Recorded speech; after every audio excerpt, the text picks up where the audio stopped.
Hi, and welcome to Stamp with Ginny. Today I'm going to share with you this fun and easy flip-flop card that will stand for display. I've used the Lily of the Valley stamp set for this project. So let me set this aside and I'll show you how to get started. Okay, for the flip-flop card we are going to start with our trimmer. I'm going to score first, so I'm going to slide this to the 2 5/8 mark.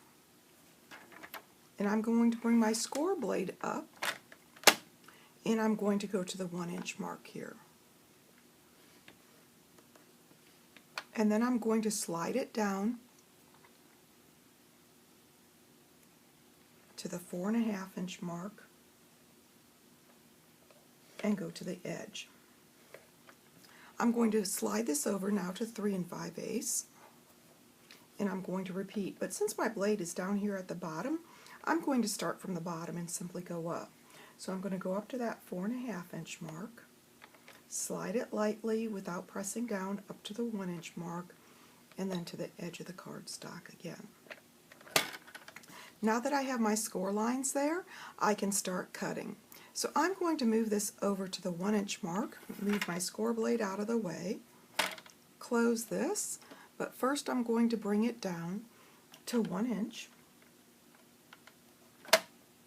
set it down and cut to 4 1/2.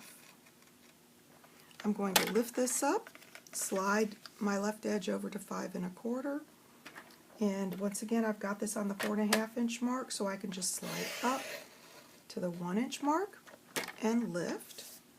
I'm going to turn this and I'm going to set it on the 1-inch mark and put my blade on the 1-inch mark again, but I'm not going to cut all the way down this time. I'm simply going to cut from the 1-inch mark down to the 2 5/8-inch mark, and then I'm going to lift, make sure I'm on that 1-inch mark again, and I'm going to slide this to the 3 5/8-inch mark, which puts it where that next score line is, and slide until the 5 1/4-inch mark. Okay, now that I have that done, I'm going to lift up my blade and I am going to slide this over to the 4 1/2-inch mark. I'm going to make sure I'm sitting at 5 1/4 inches, and I'm going to do this in reverse this time again. So I'm going to go up to the 3 5/8-inch mark. I'm going to do it with my left hand so I can see it a little better here for the video. So I've got it there. And I'm going to lift, slide it to the 2 5/8-inch mark. Once I have that in place, I'm going to set it back down and slide up to the 1-inch mark, like so. And at that point, my cut should be meeting or intersecting. If not, I can take my paper snips and simply place it in the cardstock and snip to connect those. And of course you could do this on the trimmer if you prefer, but this is a little quicker.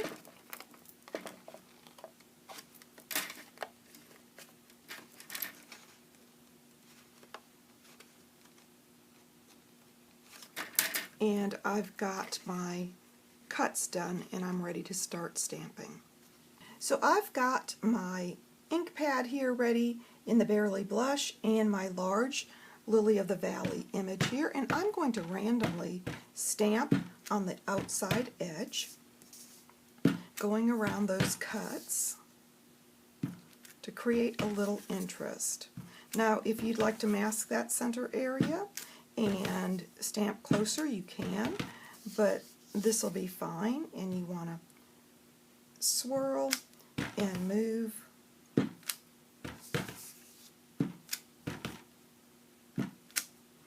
like so.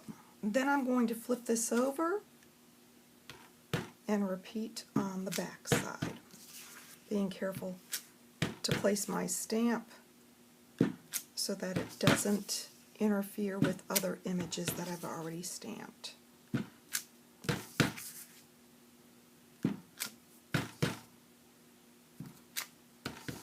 And you can do this as many times as you would like or as few times as you would like. Depends on the look you're going for. Now that I have that done, I'm ready to stamp my inside or my backside sentiment and my focal point.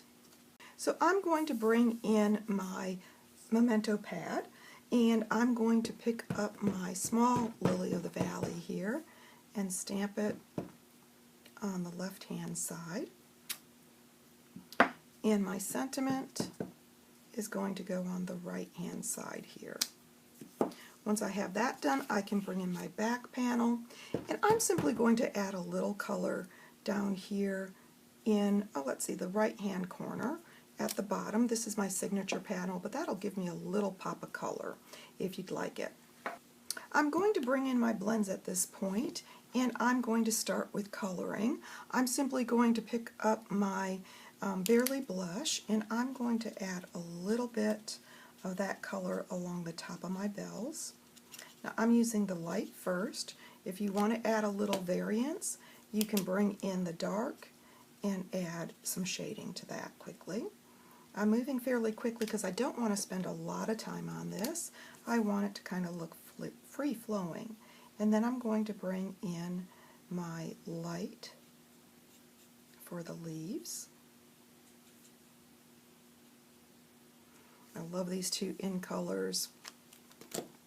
They work well together, and they're fresh colors for the season.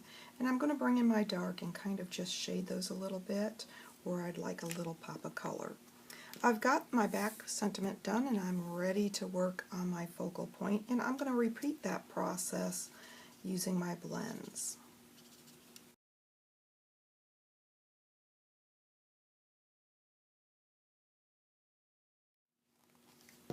There we go. Once I have that done, I'm going to bring in my pool party, and I'm going to ground my little flower here just with a little swoosh across the bottom randomly.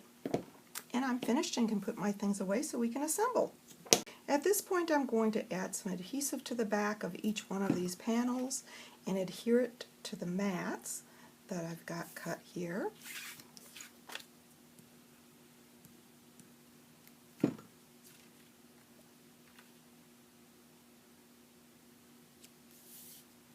I'm going to decide which is the front and which is the back, and once I've got that done, I'm going to adhere these layered signature and focal points to the back and front of my flip-flop card.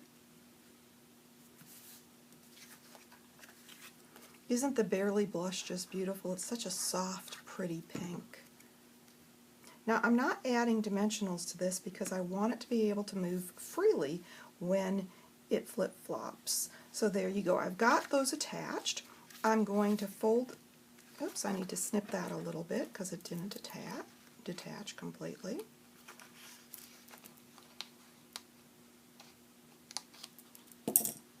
I'm going to fold this first panel forward on my score lines and burnish.